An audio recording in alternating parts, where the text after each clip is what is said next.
Hi guys, welcome back to wonder freaks. ఎలా ఉన్నారు అందరూ? ఎన్ని డేస్ అయిందా కదా వ్లాగ్ పెట్టి, కొంచెం బిజీగా ఉండటం వల్ల కుదరట్లేదు. దానికి తోడు మీరు thumbnail లో చూసి ఉంటారు, దాని గురించి కూడా చెప్తాను వ్లాగ్ మధ్యలో, స్కిప్ చేయకుండా చూడండి. ఫస్ట్ అయితే పార్సల్ వచ్చింది, అది తీసుకుందామని కొరియర్ దగ్గరికి వెళ్ళి అది తీసేసుకొని వచ్చే దారిలో టోటో గాడిని తీసుకొని వచ్చాము. ఎందుకంటే ఆ రోజు సింబాగాడి బర్త్డే, వాడి బర్త్డే అంటే షార్ట్ కూడా పెట్టాను. చాలా డేస్ అయిపోయింది, మంచి గ్యాప్ వచ్చింది. ఇంకా అందులో ఏమున్నాయంటే నేను ఆల్రెడీ దాని గురించి కూడా పెట్టాను షార్ట్, కిచెన్ కి సంబంధించి తీసుకున్న ఇండస్ వ్యాలీ నుండి. ఇంకా అవే ఓపెన్ చేసి చూస్తున్నాం ఎలా ఉన్నాయని. మా ఇంట్లో మా సింబాగాడే అనుకున్నా ఏమన్నా పార్సల్స్ అలాంటివి వస్తే ఎగ్జైట్ అయ్యేది. ఇక్కడ టోటగాడు చూసారా ఎలా లాగుతున్నాడు, త్వరగా తీయని. మామూలుగా సింబాగాడితో ఒక గేమ్ ఆడటం అలవాటు, 2 చిట్స్ వేస్తాము, అందులో ఒకటి సెలెక్ట్ చేసుకోరా అంటాము.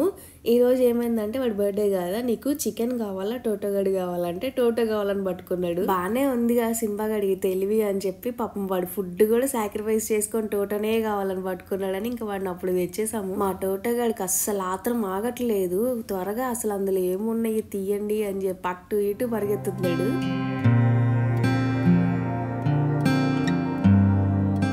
వాళ్ళ పెద్దనాన్న అందులో కూర్చోబెట్టాడని భయం వేసింది, గవక్కని ఎక్కడ క్లోజ్ చేస్తాడా అని ఇంకా గబగబా లెగుస్తుంటాడు నన్ను అందులో నుండి దించేయాలి. నాకు అలా వాడిని చేయి పట్టుకొని నడిపించడం అంటే చాలా ఇష్టము. మామూలుగా అటు ఇటు తిరుగుతా ఉంటే వాడు ఒక్కడైనా కానీ వెళ్ళి చేయవంగానే పట్టేసుకుంటాడు. సింబాగాడు వెళ్ళి అక్కడ కూర్చున్నాడు అని చెప్పి స్లోగా వెళ్తుంటే ఇంకా నేను కూడా వెళ్ళి ఆడి పక్కనే, అక్కడ దాకా ఎందుకు రా మెట్ల దగ్గర కానీ ఇంకా అక్కడే కూర్చోబెట్టాను. ఇంకా సింబాగాడు కూడా వచ్చేసాడు. చాలానే తెలివి ఉంది సింబాగాడికి. టోటోగాడు అసలు వెళ్ళకూడని ప్లేసెస్ కి గబక్కన వెళ్ళడానికి ట్రై చేసినా కానీ అసలు ఊరుకోడు, అరుస్తాడు. లో కొన్ని డాగ్స్ ఎక్స్ట్రా కేర్ గా ఉంటాయి పిల్లల విషయంలో. నేను చూసి సింబాగాడిని అంటూ ఉంటాయి, ఇలా చేస్తావా లేదారా నువ్వు అంటే వీడు లైవ్ లో నాకు చూపిస్తున్నాడు. ఈ మధ్య ఇది ఒక ప్రాబ్లం అయిపోయింది. మేము ఎక్కడికైనా మా పని మీద బయటకు వెళ్ళి వస్తున్నా గానీ వెళ్ళిన ప్రతిసారి టోటోగాడిని తెస్తామన్న హోప్ తో ఉంటాడు డోర్ దగ్గర నుంచొని. ఇదిగోండి ఇక్కడ మన టోటోగాడు చేసే కోతి పనులు చూసి ఇలాంటి పనులు ఏమైనా చేస్తుంటే సింబాగాడు వెంటనే అరుస్తాడు అలా చేయకూడదని. అటు ఇటు పరిగెత్తుతా ఏం ఆడిపిస్తాడో వీడు వచ్చాడంటే ఫుల్ ఆడుకుంటాడు కాసేపు, ఇంకా తర్వాత వాడే అలసిపోయి సైలెంట్ కూర్చుంటాడు. పేరుకి సింబాగాడి బర్త్డే అనే గాని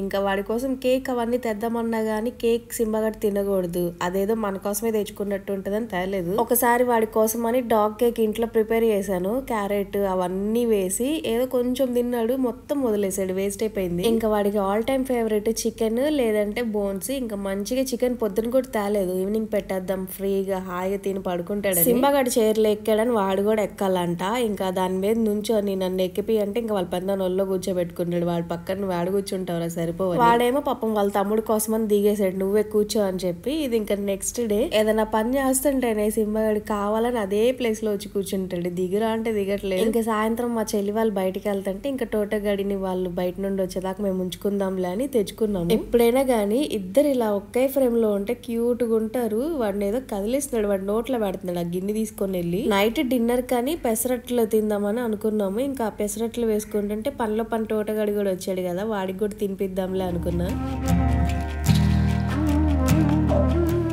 పెసరట్లు ఉన్నాయి అంటే ఇంట్లో ఫుల్గా ఎగ్జైట్ అయ్యేది మా హస్బెండ్, బాగా ఇష్టం పెసరట్టు అంటే. ఇంకా ముందు మా హస్బెండ్ కానీ వేసిస్తున్నాను. ఇంకా కమెంట్స్ విషయానికి వస్తే thumbnail ఆల్రెడీ చూసుంటారు కదా, ఈ మధ్య నాకు కమెంట్స్ కాదు ఇన్స్టాలో డైరెక్ట్ గా వచ్చి మెసేజెస్ చేస్తున్నారు. అక్కడ రిప్లై ఇచ్చే బదులు డైరెక్ట్ గా ఇక్కడ వీడియో పెడదాం అని చెప్పి ఇంక ఇలా చెప్తున్నాను. రీసెంట్ గా ఒక అమ్మాయి వచ్చి మెసేజ్ పెట్టింది ఇన్స్టాలో మాకు, అక్క మా అమ్మమ్మ ఇలా మిస్ అయింది, కొంచెం మీ యూట్యూబ్లో ఏమన్నా పెడతారా, ఫోటో పంపిస్తా అని చెప్పి. ఫస్ట్ కాసేపు మేమేమి రిప్లై ఇవ్వలేదు. మేము మామూలుగా ముందుగానే అకౌంట్స్ చెక్ చేస్తాం, అసలు జెన్యూన్ అకౌంటా లేకపోతే ఏంటి కావాలని చేస్తున్నారని. అమ్మాయి అకౌంట్కి వెళ్ళి చూస్తే అసలు అమ్మాయి స్టోరీలు ఏం పెట్టుకోలేదు. సరే అమ్మాయి సైడ్ నుండి ఏమన్నా చేస్తుంది, అమ్మాయి కూడా ఏమన్నా పెట్టాలి కదా పోస్టులు కానీ ఏదైనా ఇలా పలానా వాళ్ళు మిస్ అయ్యారని చెప్పి. తనైతే ఏం పెట్టలేదు, వచ్చి డైరెక్ట్గా మాకు చెప్తుంది ఫోటో పంపిస్తా మీ యూట్యూబ్లో పెట్టండి అని చెప్పి. ఒక 1 hour 2 hours చూసింది, రిప్లై ఇవ్వకపోయేసరికి ఇంకా రూడ్గా మాట్లాడటం స్టార్ట్ చేసింది. నువ్వేమన్నా సెలబ్రిటీ అని ఫీల్ అవుతున్నావా అది ఇది అని చెప్పి. పోనీ తనేం ఎక్స్ప్లెనేషన్ కూడా ఇవ్వట్లేదు, మేము ఇలా ట్రై చేసాం అక్క అవ్వట్లేదు, కొంచెం మీ యూట్యూబ్లో పెట్టండి అంటే కొంచెం ఆలోచిస్తాము. అవి ఏమీ చెప్పకుండా డైరెక్ట్గా మీ ఛానల్లో పెట్టండి, ఏంటి రిప్లైలు ఇవ్వట్లేదు, సెలబ్రిటీలాగా ఫీల్ అవుతున్నారు అది ఇది. ఇప్పుడు తను ఎవరో కూడా తెలియదు మాకు. అమ్మాయి ఫొటోస్ కూడా సరిగ్గా లేవు, తన పోస్టులు అవి చూస్తే మొత్తం ఫేస్ కవర్ చేసుకొని ఉన్నది. ఇంకా సర్లే అని ఇంకో లైట్ తీసుకున్నాము, అదొకటైతే. నెక్స్ట్ ఇంకొకటి అంటే ఎక్కువ మంది కాదు, ఒక 3-4 మెంబర్స్ ఇలాంటి వాళ్ళు ఒక 10-15 డేస్ నుండి ఈ మధ్య మాకు మెసేజ్ తెగ పెడుతున్నారు, కొంతమంది ఏమో మనీ పంపించమంటారు. ఇంకొక అమ్మాయి అయితే నాకు ఇలా ఫుల్ ప్రాబ్లం ఉందని మొత్తం ఒక పెద్దది టైప్ చేసి పెట్టింది. ఇంకా లాస్ట్లో ఉండి ఈ సిచ్యువేషన్లో నేను నా లైఫ్ ఎండ్ చేసుకోవడం తప్ప ఇంకేమీ లేదు అది ఇది అని చెప్పింది. ఆ వర్డ్ యూజ్ చేయకూడదు, మాకు స్ట్రైక్ వస్తుంది మళ్ళీ. ఇంక ఇదే ఎండింగ్ అన్నట్టు చెప్పేసింది. ఇంకా అలాంటివి విన్నప్పుడు మెయిన్ డిస్టర్బెన్స్గా అనిపిస్తుంది మాకు. ఇలా కూడా ఎందుకు అలాంటి సిచ్యువేషన్స్ వస్తాయి? మెయిన్ మేము బయట వాళ్ళమి, మేము ఓన్లీ యూట్యూబ్ చేస్తాము, మా కంటెంట్ మీరు చూసి ఎంజాయ్ చేస్తారు. మాకు మీ పర్సనల్స్ అన్నీ చెప్పినా కానీ మీరెవరో మాకు తెలియదు, మేమెవరో మీకు తెలియదు కదా పర్సనల్గా. మీరు ఎవరితో షేర్ చేయాలి? ఇంట్లో వాళ్ళతో షేర్ చేయాలి. అలాంటి ప్రాబ్లమ్స్ ఉన్నప్పుడు వాళ్ళు అర్థం చేసుకుంటారు. అలాంటివన్నీ ఇంట్లో వాళ్ళతో షేర్ చేసుకుంటే వాళ్ళు మీకు ఏమైనా చెప్తారు. ఇంట్లో వాళ్ళకి తప్ప ఇంకెవరికి చెప్తారు చెప్పండి? మేము ఎంతైనా కానీ బయట వాళ్ళం, అసలు మిమ్మల్ని ఎప్పుడు కలిసి ఉండం, మీరు మమ్మల్ని ఎప్పుడు కలిసి ఉండరు.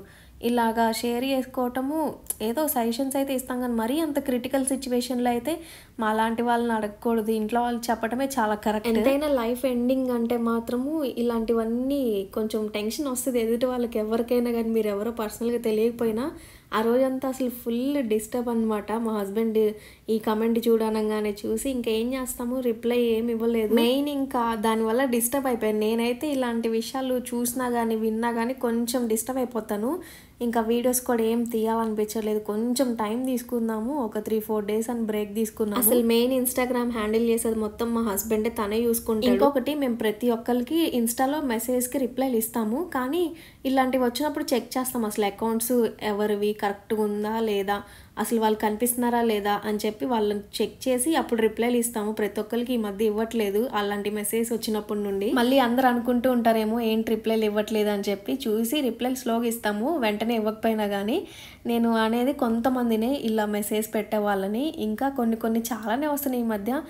మాకు అర్థం కావట్లేదు, మాకే పెడుతున్నారా లేకపోతే అందరికి అలా పెడుతున్నారా అర్థం కావట్లేదు. కానీ ఇంకొకటి, బట్టలు అవి కూడా ఇవ్వమంటారు. ఉంటే నా దగ్గర ఎక్కువైపోయి ఉంటే నేను కన్ఫామ్గా ఇస్తాను, అందరికి గివ్ అవే ఇవ్వాలని నాకు కూడా ఉంది. కాకపోతే కొంచెం మంచిగా ప్లాన్ చేద్దామని ఆగుతున్నాను నేను. అసలు గివ్ అవే గురించి అసలు ముందే చెప్పకూడదు అనుకున్నా, మొత్తం ప్లాన్ చేసుకొని సెట్ చేసాక చెప్దాం అనుకున్నా, అనౌన్స్మెంట్ ఇద్దాం అనుకున్నా. కానీ అందరు ఇన్స్టాల్ అడుగుతున్నారు ఉంటే ఇవ్వండి అక్క అని చెప్పి, నేను కొంచెం స్పెషల్గా తీసుకొని మీకోసమే స్పెషల్గా కొని ఇద్దామని చెప్పి నా ప్లాన్ ఉంది, అందుకే ఆగుతున్నాను. సో అదన్నమాట సంగతి. ఇన్స్టాలో అలా మెసేజ్ పెట్టే కొంతమంది వల్ల డిస్టర్బ్ అయ్యాము. కొంతమంది వచ్చి అడుగుతున్నారు ఏంటక్క వీడియోస్ పెట్టట్లేదు, చాలా స్లోగా ఉన్నారు అని చెప్పి. ఇక నుండి కంటిన్యూస్గా పెడతాము. ఇంకా బయటకు వచ్చే మిషన్ దగ్గర ఇచ్చే శారీస్ ఉన్నాయి అని చెప్పి చాలా రోజులు అయిపోయింది. ఆ శారీస్ ఇద్దామంటే అవ్వట్లా. ఇంక ఈరోజు కావాలని ఆ పని మీద వచ్చాం బయటికి.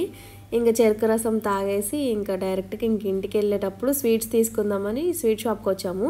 ఇక్కడ కొత్తగా ఒక లడ్డు కనిపించింది, బెల్లంతో చేసిన లడ్డు అంట. టేస్ట్ అయితే చాలా బాగుంది. ఇంకా పక్కనున్న స్వీట్ ఏమో కోవాతో వేసింది. అలాంటి స్వీట్స్ ఒక్కొక్కటే టేస్ట్ చేస్తాం, ఇంటికి తీసుకెళ్ళిన ఎక్కువ తినలేమని. ఇంకొకేసారి కూరగాయలు కూడా కావాల్సినవి ఉంటే అవి తీసుకుంటున్నాను. ఇంకా ఇంటికి వెళ్ళేటప్పుడు ప్రతిరోజు ఈవినింగ్ ఇదే మా రొటీన్.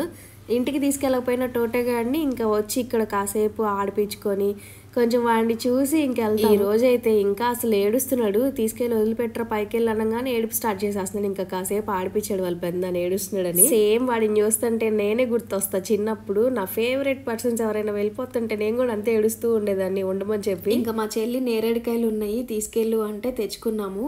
ఇవి తింటే చాలా మంచిది కదా, ఎప్పుడైనా కానీ సీజనల్ ఫ్రూట్స్ ఎంత తింటే అంత మంచిది. నీట్గా కడిగేశాను. మా హస్బెండ్ ఉప్పు కారం వేసి ఇవ్వు మంచిగా వాష్ చేసి అన్నాడు. ఇంకా ఉప్పు కారం అది వేసుకొని తిన్నాము. మొత్తానికి అయితే వర్షాకాలం స్టార్ట్ అయిపోయింది. ఎంత బాగుందో పొద్దున్న లేసరికి. నైట్ నుండి ఫుల్గా వర్షం పడుతుంది నాన్ స్టాప్గా. మాకైతే చాలా రిలీఫ్గా ఉంటుంది ఇలా వర్షాలు పడ్డప్పుడు, ఎందుకంటే ఎండాకాలం ఫుల్ సినిమా కనిపిస్తుంది కదా మాకు పైన. ఇప్పుడు ఈ వర్షాకాలం మాత్రం బాగుంటుంది, కాకపోతే చలి కూడా అంతే ఉంటుంది ఫుల్గా. విండోస్ అన్నీ ఓపెన్ చేయగానే ఫుల్ గ్రీనరీ, అటు పక్క లైట్గా వర్షం పడుతుందంటే ఇంకా చాలా బాగుంటుంది, చల్లటి గాలి వస్తా. ఇంకే వర్షాకాలం అందరికన్నా ఎవరికి బాగా ఫేవరెట్ అంటే మా సింబా గడికి దొరికిందే ఛాన్స్ అని చెప్పి వర్షంలో తడుచుకుంటూ బయట తిరుగుతూనే ఉంటాడు. కానీ వర్షంలో తడిచాడంటే ఇంట్లో ఫుల్ ఇంకా వీడి వాటర్ అంతా వేసుకొని తిరుగుతూ ఉంటాడు కదా, ఇల్లంతా పాడి చేస్తాడని చెప్పి మేము ఎక్కువ వదలం మళ్ళీ వాడిని. ఇక్కడ చూసారు కదా మేము చూడట్లేదు అని చెప్పి నైస్గా వర్షాన్ని ఎంజాయ్ చేస్తున్నాడు నుంచొని. వర్షం ఆగితే బయటకు వెళ్దాం అనుకుంటున్నాము, వెళ్ళి మంచిగా చికెన్ కర్రీ చేసుకుందాము లేదంటే చికెన్ ఫ్రై చేసుకుందాం అంటున్నాడు మా హస్బెండ్. ఏమో సాంబార్ పెట్టు అని. వర్షమేమో ఆగట్లేదు, మేము బయటకు వెళ్దామంటే సర్లే వీడితో కూడా టైం స్పెండ్ చేసినట్టు ఉంటుందని ఇంకా విండోస్ అన్నీ ఓపెన్ చేస్తుంటే మా సింబగాడు ఇంకా సోఫాలో ఎక్కి కూర్చొని చూస్తూ ఉంటాడు బయట కిటికీల్లో నుండి ఆ వర్షాన్ని. ఇంకా నేనేమో పనిలో పని ఇల్లు సర్దేద్దాంలే అని చెప్పి అన్ని విండోస్ ఓపెన్ చేసుకొని కొంచెం సేపు అలా రిలాక్స్ అవుతున్నాను. ముందుగానే మెంటల్గా ప్రిపేర్ అవుతాయి ఇంట్లో పనులు చేసేటప్పుడు, అసలు ఏమి డిస్టర్బెన్స్ ఉండకూడదు. నాకు మైండ్ ఫిక్స్ అయిందంటే పనులు చేయాలి అని చెప్పి ఇంకా ఆగకుండా చేసేస్తా, లేదంటే సగం సగం అయినట్టు ఉంటుంది ఆ పనులు ఇంట్లో, నాకు మైండ్ సెట్ అవ్వదు. అందుకే వీళ్ళిద్దరిని బయట కూర్చోపెట్టాను. ఇంట్లో అటు ఇటు తిరుగుతూ ఉంటే నాకు ఇల్లు ఉడ్చేటప్పుడు చిరాకాలు ఎవరైనా తిరుగుతుంటే, నేను ఇల్లు ఉడుస్తుంటే ఒక మంచం మీద సైలెంట్గా కూర్చోవాలి. ఇంకా వీళ్ళిద్దరు బయట కూర్చున్నారు కదా చల్లడి గాలి అని చెప్పి ఇంకా వీళ్ళిద్దరిని వచ్చి వీడియో తీస్తున్నారు బాగుందని చెప్పి. ఇక్కడ మా సింబగాడిని ఎందుకు కొడుతున్నా అంటే ఈ మధ్య వీడు టోటగాడు ఒక పూట వచ్చి ఒక పూట రాకపోతుంటే స్ట్రెస్ ఎక్కువైపోతుంది అనమాట. వీడికి కొరికేసుకుంటున్నాడు, ఊరికి మళ్ళీ స్టార్ట్ చేస్తున్నాడు ఇంతకు ముందు ఉన్న ప్రాబ్లం వస్తుందని చెప్పి. నాకు కొనికుండా కనిపెట్టుకొని ఉంటున్నాయి ఈ మధ్య వీడిని, లేకపోతే అసలు మేము పట్టించుకోకుండా ఒక సైలెంట్గా ఉన్నామంటే ఒక మూలకి వెళ్ళిపోయి కొరికేసుకుంటున్నాడు. స్ట్రెస్ అంట, స్ట్రెస్ లెవెల్స్ ఎక్కువైతే అలా కొరికేసుకుంటాయి అంట. వదిలితే మళ్ళీ వర్షంలో తిరుగుతూ ఉంటాడని చెప్పి చైర్లో అలా కూర్చోబెట్టాను, సైలెంట్ కూర్చొని చూస్తున్నాడు. నేను పక్కన ఉంటే మాత్రం అసలు సైలెంట్గా ఉంటాడు, పక్కన మా హస్బెండ్ ఉంటేనే కావాలని ఓవర్ యాక్టింగ్ చేస్తూ ఉంటాడు వీడు.